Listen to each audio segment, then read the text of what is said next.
तो देखिए मां सरस्वती के चरणों में वंदन करते हुए आज जो राष्ट्रीय युवा दिवस है, स्वामी विवेकानंद जी का जन्मोत्सव है। तो स्वामी विवेकानंद जी की हम बात करें तो 12 जनवरी 1863 को कलकत्ता में उनका जन्म हुआ था और उनके पिताजी का नाम विश्वेंद्र नाथ जी था और वो पेशे से क्या थे, वकील थे। माता भुवनेश्वरी देवी की संतान थी और आध्यात्म के प्रति उनकी बहुत ज्यादा रुचि थी और उनके गुरु जो थे रामकृष्ण परमहंस और वेदांत के विख्यात प्रभावशाली और आध्यात्मिक थे।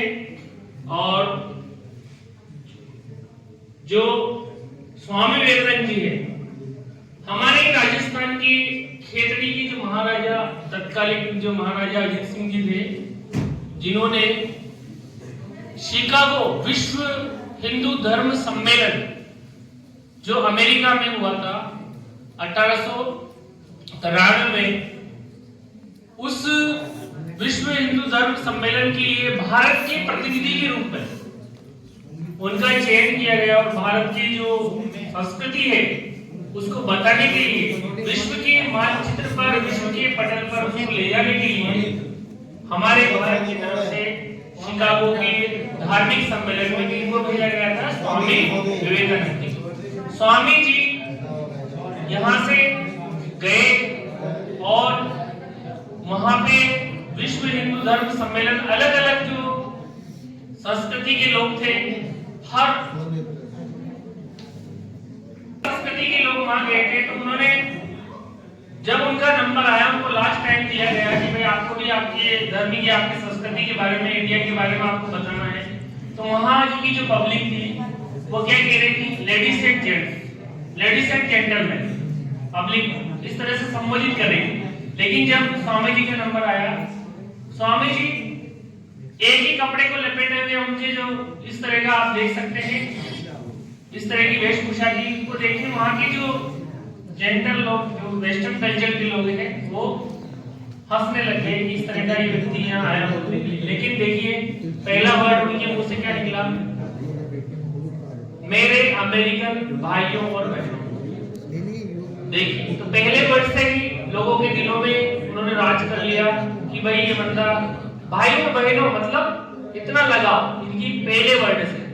तब उनका उद्बोधन चलता रहा, काफी लंबे समय तक चलता रहा, सुनते रहे और समय बीतता गया और वहीं से भारतीय संस्कृति को उन्होंने एक मुकाम तक पहुंचाया। उसमें इनका बहुत महत्वपूर्ण रोल प्ले रहा।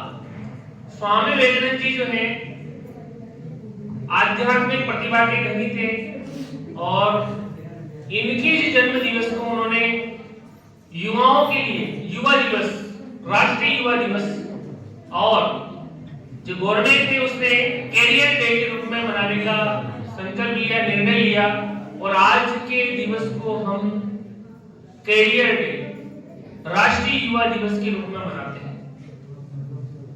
तो राष्ट्रीय युवा दिवस मतलब युवाओं को एक आह्वान किया था उन्होंने, और आह्वान क्या था, पहला जो उनका जो वक्तव्य है, मुख्य वक्तव्य, उसको ध्यान से सुनिए। उठो जागो, तब तक न रुको जब तक लक्ष्य की प्राप्ति न हो जाए। मतलब हर युवा को उन्होंने प्रेरणा दी कि उठिए, जागिए और अपने लक्ष्य को प्राप्त करिए। कब तक, जब तक आपको वो लक्ष्य प्राप्त न हो जाए। मतलब लक्ष्य प्राप्ति के लिए आपको तत्पर होना है, उठना है, जागना है, सजग रहना है, अपने कार्य को एक दिशा, दशा और उसके ऊपर फोकस करके कार्य करना है। तब जाके आप अपने सही मुकाम पर, सही लक्ष्य की प्राप्ति कर पाओगे। तो लक्ष्य निर्धारित करना हर जो व्यक्ति है उसके लिए सबसे पहली प्राथमिकता कि हमारा क्या टारगेट है, हम क्या करना चाहते हैं जीवन में, हमें क्या बनना है। तो सबसे पहला है टारगेट, अपना टारगेट फिक्स, अपना उसके ऊपर फिर काम करना। तो देखिए मेरे को आज का जो विषय है उस पे बोलना है कि आफ्टर 12 बायोलॉजी लेते हैं आप, साइंस स्ट्रीम में आते हो, तो 12th के बाद आप क्या कर सकते हो, ठीक है। What do after 12th pass as a science students in a science stream. तो देखिए साइंस सब्जेक्ट की डेफिनेशन सिंपल सी है। ये विज्ञान जो है इसकी डेफिनेशन क्लास 9 में आप पढ़ते हो। देखिए प्रकृति जो होती है उसका लगातार अध्ययन किया जाता है और उसका प्रैक्टिकली डिफाइन होता है, वेरीफाई होता है, उसी को हम क्या कहते हैं, साइंस। प्रकृति का क्रमबद्ध अध्ययन से अर्जित और प्रयोगों द्वारा प्रमाणित वर्गीकृत ज्ञान क्या है, विज्ञान। साइंस जब हम 12th में या 10th पास करने के बाद जब लेते हैं तो science is divided into mainly 2 part. Science 2 part में डिवाइड हो जाती है, एक तो है बायोलॉजी और एक होती है मैथ। दोनों ही पार्ट है साइंस के। अगर आप बायोलॉजी लेते हैं तो उसमें आपके आते हैं फिजिक्स, केमिस्ट्री और बायोलॉजी। और अगर आप मैथ लेते हैं तो उसमें आते हैं आपके जो वैकल्पिक जो विषय है वो होते हैं फिजिक्स, केमिस्ट्री और गणित यानी कि मैथमेटिक्स, ठीक है। तो science divided into 2 parts, biology and math. अगर आप मैथ के हो तो आप इंजीनियरिंग फील्ड के लिए सिलेक्टेड हो रहे हैं, यानी कि आपको इंजीनियरिंग की फील्ड में स्पेशली बात कर रहा हूं। आप बायोलॉजी की हो, मैथ की हो, उससे कोई फर्क नहीं पड़ता। आप सिविल सर्विस में जा सकते हैं, जो भारतीय प्रशासनिक सेवाओं में आप साइंस के तब भी जा सकते हैं, आप आर्ट्स के तब भी जा सकते हैं, आप कॉमर्स के तब भी जा सकते हैं। लेकिन स्पेशली अगर आप बात करें कि हमें मेडिकल फील्ड में जाना है, डॉक्टर बनना है, या इंजीनियर फील्ड में जाना है, इंजीनियर बनना, अभी हर तरीके की पढ़ाई। जैसा कि आप सभी को पता है कि आज हम जो एक कैरियर डे मना रहे हैं और मेरे से पूर्व वक्ताओं के द्वारा कैरियर के बारे में जानकारी दी गई, आपको समझ में आया होगा। जब हम लोग पढ़ते थे उस समय पे कैरियर के बारे में जो है न तो पेरेंट्स इतने सचेत थे न स्टूडेंट्स इतने सचेत थे कि वो जो है ना कैरियर के बारे में शुरू से सोचे। जब तो सबसे पहले एक ही होता था कि 12वीं तक स्कूल है, 12वीं कर लिया, उसके बाद सोचेंगे 12वीं के बाद क्या करना है। आज 10वीं के बाद में ही जो है इतने सारे ऑप्शंस हमारे पास में आ गए हैं कि हम यहीं से हमारा कैरियर बिल्डअप कर सकते हैं। मैं आप लोगों को बताना चाहता हूं कि हम जो कैरियर चूज करते हैं ना, वो 2 कंडीशंस उसके लिए फॉलो करना चाहिए। एक तो हमारी हॉबी और दूसरी इकोनॉमिक कंडीशंस। हम लोग जब कॉलेज में पढ़ते थे तो बहुत सारे स्टूडेंट्स ऐसे थे सिर्फ वो टाइम पास के लिए कॉलेज में एडमिशन ले रखा था। उनके पेरेंट्स पैसे वाले होते थे, इंडस्ट्रियलिस्ट होते थे, जिनके पास में 500 700 बीघा जमीन होती थी, बड़े व्यापारी होते थे। तो उन बच्चों का एक ही उद्देश्य होता था, कॉलेज में पढ़े और नेतागिरी करें। तो एमए कर लिया 1 सब्जेक्ट में, 2 सब्जेक्ट में, 3 सब्जेक्ट में, एलएलबी कर लिया, एलएलएम कर लिया, उसके बाद में नेतागिरी शुरू कर दी। दूसरा बच्चा वो होता है जो अपनी इकोनॉमिक कंडीशन देख के ये सोचता है कि मुझे ये 12वीं के बाद में या बीए करने के बाद में मुझे कोई गवर्नमेंट सर्विस लग जाए ताकि मैं अपने परिवार की आजीविका चला सकूं। अपनी हॉबीज में जरूर ध्यान रखें आप लोग।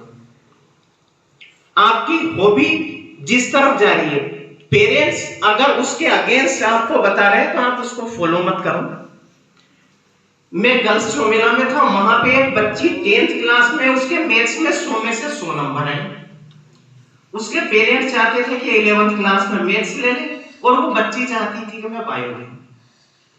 तो वो दोनों जो है, उसके पापा मेरे मिलने वाले थे, मेरे पास उस बच्ची को लेके आए कि सर हम तो चाहते हैं कि मैथ्स ले और ये कह रही है मैं बायो लूं।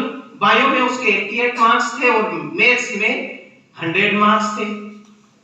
मैंने उससे पूछा बेटा तेरा इंटरेस्ट किधर है?